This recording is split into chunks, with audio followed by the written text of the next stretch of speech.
Okay, here is a quick blender pen tutorial. How I use them. They come in a pack of 3 and they're $12. But both tips are the same. And there's 2 main purposes for using a blender pen. The first one is with watercolor pencils, and I'm going to use the Lots of Happy card kit to show you this. But if you were stamping on your own, you would want to use Stays On ink. It's a solvent-based ink, so you can blend without your lines smearing. But this kit comes with the images already stamped.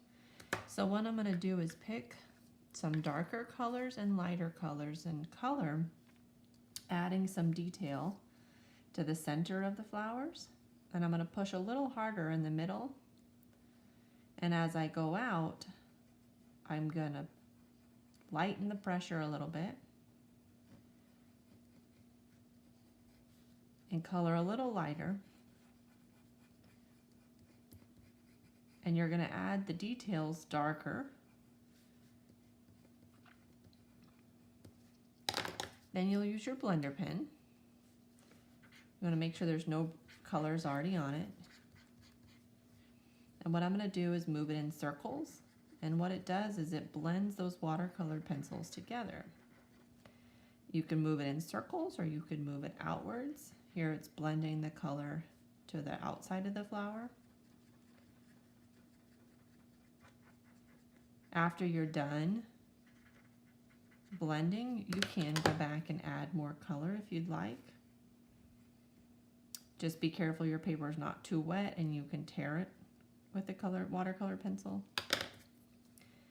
But it blends the colors together. Here, I'll show you. Here's just a straight line of Blackberry Bliss or Rich Razzleberry. And what it does is it just smears that line. When you're done with that color, you just write with it until that color comes off, or you could use a baby wipe and gently clean off the tip. Another way to use it would be to use your regular ink pads. Here I'm going to add 2 greens. And with your blender pen, you will just touch the tip of your blender pen onto your ink pad, and then you're going to color with it.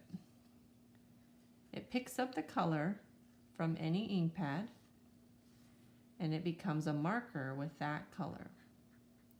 Now it's strong when you first start coloring, but the more you color, the lighter it gets.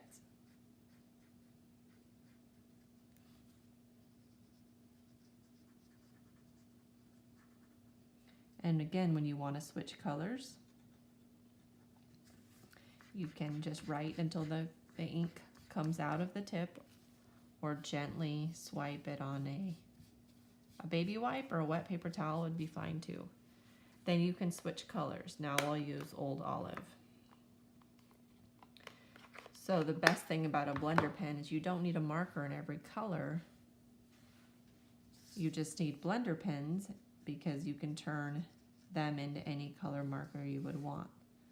Here I'm going to go back and add some darker details